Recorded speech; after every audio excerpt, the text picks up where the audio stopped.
भगवत मार्ग के पथि को त्याग देनी चाहिए। परद्रव्येष्वभिध्यानम, दूसरे के धन का अपहरण करने की वृत्ति, चाहे विरक्त हो चाहे गृहस्थ हो। परद्रव्येष्वभिध्यानम मनसानिष्ट चिंतनम, जो मन से भी दूसरे के धन का चिंतन करने लगता है तो खुद उसका अनिष्ट शुरू हो जाता है। शास्त्र की बात मान लो, जिम हरि शरण न एको बाधा, सुखी मीन जहां नीर अगाधा। तुम भगवान से विमुख होकर जिस पाओगे। परद्रव्येष्वभिध्यानम, ये मायावी लोग मिल जाते हैं। अगर धन का चिंतन करोगे मिल जाएंगे। बहुत बहुत माला घूम रहा है रुपया। रुपया के लिए भगवत मार्ग, चाहे गृहस्थ हो चाहे विरक्त, रुपया कोई भगवत प्राप्ति नहीं कराता, केवल भोग देता है। तो भगवान जैसे रखें वैसे धर्म पूर्वक चलो, अन्याय पूर्वक या चिंतन पूर्वक नहीं। चिंतन नहीं धन का, चिंतन हरि का। मनसानिष्ट चिंतनम, चिंतन करोगे तुम्हारा अनिष्ट कर देगा रुपया। ये संसारी पुरुष नहीं समझ, रात दिन उसी चिंतन करते हैं, तभी डिप्रेशन में पहुंच जाते हैं। नाना प्रकार की कुभावनाएं प्रकट होने लगती है। जिसको इस जन्म में परमानंद की अनुभूति करनी है उसको सावधान। पारुष्य अनृतम चैव पैशून्यम चापि सर्वशा। अगर परलोक की प्राप्ति करनी, परम धाम जाना है, तो आप चुगली करना, निंदा करना, दूसरे की बातें करना छोड़ दो। दूसरे के धन का चिंतन, अपहरण करना छोड़ दो। मिथ्या भाषण, परनिंदा और असंबद्ध प्रलाप ये साधक में नहीं होना चाहिए। असंबद्ध प्रलाप, चुगली, निंदा ये जबान में नहीं होना चाहिए। और कह रहे हैं अदत्तानाम उपादानम हिंसा चैवा विधानता परदारोप सेवाचा शारीरम त्रिविधम स्मृतम। बिना किसी के दिए हुए किसी वस्तु का स्पर्श मत करो। देने पर भी तब देखो कि तुम्हारे योग्य है कि नहीं। और परदाररति, चूंकि ये गृहस्थ या विरक्त कोई भी भगवत प्राप्ति के लिए चले, उसके लिए किसी भी परदाररति, दूसरे की स्त्री के प्रति तनिक भी लगाव नहीं होना चाहिए काम भाव का। अगर काम भाव का जरा भी लगाव है तो तुम्हारा पतन हो जाएगा। बहुत एक विचित्र समय कलिकाल का प्रभाव चल रहा है, इस पर दृष्टि ही नहीं जा रही। ये जो व्यभिचार प्रवृत्ति है इसको एक मनोरंजन मान लिया गया है, इसको एक खिलवाड़ मान लिया, इसे एक सीमा में रखा गया है। एक सीमा में रखा, पाणी ग्रहण संस्कार कर स्वीकार करके फिर धर्म पूर्वक चलो, वैराग्य हो जाएगा। अधर्म पूर्वक चलोगे आसक्त हो जाओगे। परदाररति ये नरक प्राप्ति का हेतु है। इसलिए उपासक जो भगवत प्राप्ति करना चाहता है अशुभ कर्मों से बचे, परदाररति से बचे। किसी भी तरह से जो अपवित्र वस्तु दी जाए उसको स्पर्श न करे। हमारे लिए क्या पवित्र है? विरक्त के लिए हम भगवत मार्ग के पथिक हैं, जितना हमें चाहिए उतना मांग लेंगे। जो नहीं चाहिए हमारे लिए सब अपवित्र, हमें नहीं चाहिए, नहीं चाहिए। और गृहस्थ के लिए धर्म पूर्वक कमाई हुई वस्तु किसी के दान दक्षिणा या किसी का यह ऐसा स्वीकार न करे, बहुत हानिकारक होता है। दोषै प्रयुक्ता शरीरेण प्रवर्तमानो हिंसास्ते प्रसिद्धम मैथुनान्याचरति। जो दोषों को स्वीकार करके इस मार्ग में चलता, बहुत बुरी तरह चारों खाना चित्त गिरता है परमार्थ में। कई तरह के मैथुन होते हैं, उन मैथुनों से बचे। अष्ट मैथुनों का वर्णन आया है। ये कुकर्म आचरण करने वाला कभी भगवत प्राप्ति के मार्ग में अग्रसर ही नहीं हो सकता। इसलिए शास्त्र है बहुत सावधानी से। गृहस्थ हो चाहे विरक्त, अगर शुद्ध सच्चिदानंद का आनंद लेना चाहते हो, दुखों से अपने आप को बचाना चाहते हो, तो हर प्रकार के मैथुनों से बचने की चेष्टा करें। परप्रीडयन, दूसरे को कभी दुख न दे।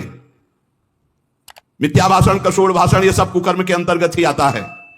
परद्रोह, अन्याय पूर्वक परद्रव्य ग्रहण नास्तिकता पैदा कर देता है। परद्रव्य अन्याय पूर्वक ये नास्तिकता पैदा कर देता है, भगवान से बिल्कुल विमुख कर देता है। भगवान छूट गए तो सब मिला मिलाया, सब प्राण छूटने के बाद कुछ नहीं तुम्हारे पास। भगवान है तो सब कुछ है, नास्तिकता ना आने पावे। परद्रव्य ग्रहण से अन्याय पूर्वक, न्याय कहते हैं जो धर्म शास्त्र आज्ञा करते हैं, अन्याय पूर्वक धन ग्रहण करना ये नास्तिकता पैदा कर देता है। नास्तिकता क्यों आई है? क्योंकि पापाचरण है, तभी नास्तिकता आती है। उपासक को सावधानी पूर्वक दुष्संग से बचना चाहिए। दुष्संग कई तरह का होता है। यदि दुर्जनों का संग मिल जाए तो जैसे 10 वर्ष सत्संग करने से आप उज्जवल हुए, तो 10 दिन का दुर्जन का संग आपको नष्ट कर देगा। तो कहते दुर्जनस्य ही संगेन सुजनोपि विनश्यति प्रसन्नम जलमित्याहु कर्दमयि कलुषीकृतम। जैसे अति निर्मल जल बहुत दिनों में होता है, हिलन डुलन नहीं हुई, धीरे धीरे वो शांत निर्मल होता है, लेकिन उसमें जो ही कोई घुसेगा तो पूरा मलिन हो जाएगा। ऐसे ही मन को निर्मल करने में बहुत समय लगता है, लेकिन दुर्जन का संग चरित्र दूषित करके हृदय को मलिन कर देने में बिल्कुल देर नहीं लगती। इसलिए दुर्जनस्य ही संगेन सुजनोपि विनश्यति। बड़े बड़े सज्जन पुरुषों का नाश भी दुर्जन पुरुषों के संग से हो जाता है। एक बार यदि दुर्जन का संग हो जाए तो निकलना मुश्किल होता है। बड़े बड़े सज्जनों के हृदय में भगवत मार्ग पर अविश्वास पैदा करके नास्तिक बना दिया दुर्जनों ने। जब दुर्जनता का संग हो जाता है तो वो दुर्जन पुरुष बड़े बड़े सज्जनों के प्रति भी दोष दर्शन करता है। जैसे लोगों के साथ रहा जाता है, जैसे लोगों की बात सुनी जाती है, जैसे लोगों से हम बात करते हैं, वैसा स्वभाव बन जाता है। जब दुर्जनों का संग हो जाता है तो बड़े बड़े सिद्ध साधु के पास भी वो कुछ लाभ नहीं ले पाता, केवल दोष दर्शन करता है। स्वभाव उसका बन जाता है दोष दर्शन का। इसलिए भ्रमादपि तु दुष्टानाम संगः या कुरुते जना समर्था पुनस्त्यक्तुम तत्र विनिहन्यते। यदि भूल से भी दुष्ट का संग हो जाए तो तत्काल संग त्याग कर दो, नहीं वो नष्ट कर देगा। दुष्ट की पहचान, जिसके संग से भगवत स्मरण छूट जाए, जिसके संग से कुवासनाएं बढ़ने लगे, उसी का संग दुष्ट संग कहा जाता है। भगवान श्री राम तो इतना भी कह दिए कि बरभल बास नरक कर ताता, दुष्ट संग जनि दे विधाता। नरक मिल जाए अच्छा, पर दुष्ट ना मिले। दुष्संग बहुत बुरी तरह विनाश करता है। उदर निमित्तम बहुकृत वेशा, ये दुष्संग हो जाएगा। जो जनेन्द्रिय और रसेंद्रिय का पोषण करता है, भेष कोई भी रखे हो, वो सत्संग नहीं हो सकता, वो दुष्संग ही है। जिनका चित्त शुद्ध होकर सच्चिदानंद भगवान के सुख में डूबने का लक्ष्य बन गया, वो साधक सावधान। दुर्जना परिहर्तव्यो विद्यालंकृतो यदि मणिना भूषिता सर्पा किम सौना भयंकर। दुर्जन मनुष्य हो, बहुत विद्वान हो, तो तुम्हारा नाश ही कर देगा। जैसे मणि से भूषित सांप हो तो क्या विष नहीं छोड़ेगा, वो विष ही छोड़ेगा। इसलिए बहुत संभल करके। सद्भिरासीत सततम सद्भि कुर्वीत संगितम सद्भिर विवादम मैत्रीम च न सद्भि किंचिदाचरेत। संत पुरुषों के साथ रहो, संत पुरुषों का संग करो, उनसे विवाद मत करो, जैसा वो कह रहे हैं वैसे करो। सज्जन पुरुषों के संग से तुम्हारे हृदय में सज्जनता आएगी, और दुर्जनों का संपर्क तुम्हारे हृदय में अश्रद्धा पैदा कर देगा। कैसा? अब जिस संत से मिलोगे तुम्हारे अंदर अश्रद्धा है तो तुम वहां दोष दर्शन करोगे। महापुरुषों के समीप रहते हुए भी तुम कुछ नहीं प्राप्त कर पाओगे। जाड्याम धियो हरति सिंचन्ति वाचम सत्यम मनोन्नतिम दिशति पापमपा करोति चेता प्रसादयति दिक्षु तनोति कीर्तिम सत्संगति कथम किम न करोति पुंसाम। जब सत्संग मिलता है तो हृदय का कूड़ा करकट दूर हो जाता है, काम क्रोध ये नष्ट हो जाते हैं, बुद्धि विवेकवान होकर भगवान की तरफ बढ़ती है। और जब कुसंग मिलता है तो ऐसी संशय में बुद्धि हो जाती है कि बड़े बड़े संत महात्माओं के समीप जाकर के भी वो दुर्लभ लाभ ना लेकर वो दोष दर्शन करता रहता है। समीप में दूर दूर से आकर लोग उनके दर्शन और उनके वचन सुनकर अपना परम कल्याण कर लेते हैं, लेकिन दुर्जन स्वभाव वाला, दुर्जन संग करने वाला उनके समीप रहकर उनकी निंदा करता है, उनके दोष दर्शन करता है, उनसे लाभ नहीं ले पाता है। अनेकों बार बड़े महापुरुषों का संग प्राप्त होने पर भी वो अगम्य रहते हैं, वो उनका लाभ नहीं ले पाते। इसलिए देवर्षि नारद जी ने बताया कि साधु संग अगम्य है। साधु के समीप रहना, साधु के समीप जाना, अगर आपके अंदर दुष्टता है, दुष्ट स्वभाव है, तो आप उसका लाभ नहीं ले पाएंगे। दूर दूर से आकर लोग दर्शन संभाषण और अपना परिवर्तन कर रहे हो, समीप रहकर दुष्ट स्वभाव होने के कारण, उस साधु में दोष दर्शन करने के कारण लाभ नहीं ले पाते। इसलिए सदैव सत्संग करो, दुर्जनों का संग त्याग करो, नाम जप करो और रसेंद्री को संभाल के रखो, और लेने में बहुत सावधान रहो।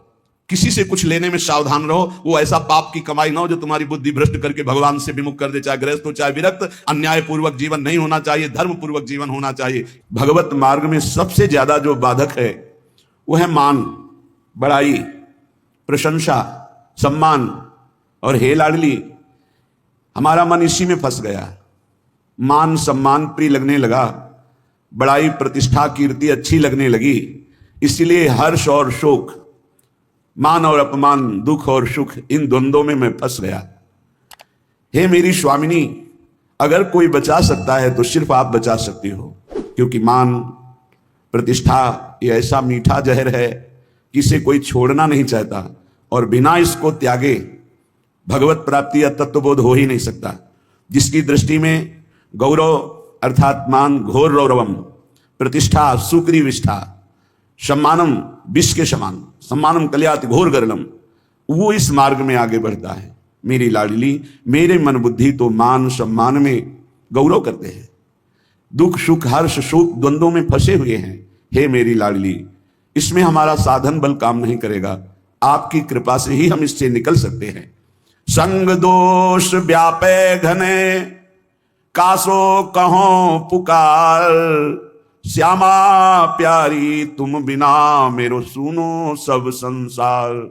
प्रियाजू, शास्त्रों में वर्णन किया गया है कि जो साधक जित संग दोषा होता है वही भगवत प्राप्ति करता है। पर हमारे ऊपर तो छोटे छोटे विषयों के संग का प्रभाव, व्यक्तियों के संग का प्रभाव, धनादि का प्रभाव, तो संग दोष से हम युक्त हो गए हैं। लाडली जी, मेरा कोई संसार में नहीं है कि मुझे सहयोग दे सके। श्यामा प्यारी, किससे पुकार करके कहूं कि हमारे हृदय में संग दोष जागृत हो चुका है, हमारे हृदय में मान प्रतिष्ठा अच्छी लगने लगी है, हमारे हृदय में दुख सुख हर्ष शोक का प्रभाव पड़ रहा है। लाडली, आप ही केवल हमारी तरफ करुणा दृष्टि से देखो तो ये दूर हो जाए। कोई दूसरा इस संसार में आपके सिवा हमारा नहीं है।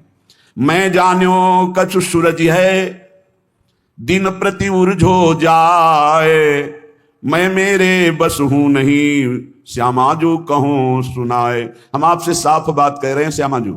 मैंने समझा कि साधन पथ में चलने पर मैं सुलझ जाऊंगा, सुधर जाऊंगा, लेकिन स्वामिनी जी यहां तो और उलझ गया। तन छाड़े मन गही रहे, दोनों ही दुख होए। तन से विषय भोग छोड़ा, मन उनको पकड़े हुए है। लाडली, सुलझा दो, आप ही सुलझा सकती हो, दूसरा कोई नहीं। मैंने समझा मैं सुलझ रहा हूं, लेकिन दिन का दिन छूटवे के जतन विशेष बांधे जाओगे। तो लाडली, अब आप ही छोड़ दो इस माया के बंधन से, इस मैं मोर तय तोर के बंधन से आप हमें छुड़ा लो। मन बुद्धि ये थिर नहीं, ही ये भरी भंगार, श्री श्यामा करुणा भरी, दृष्टि नेक निहार। बहुत कूड़ा भरा है हृदय में स्वामिनी जी।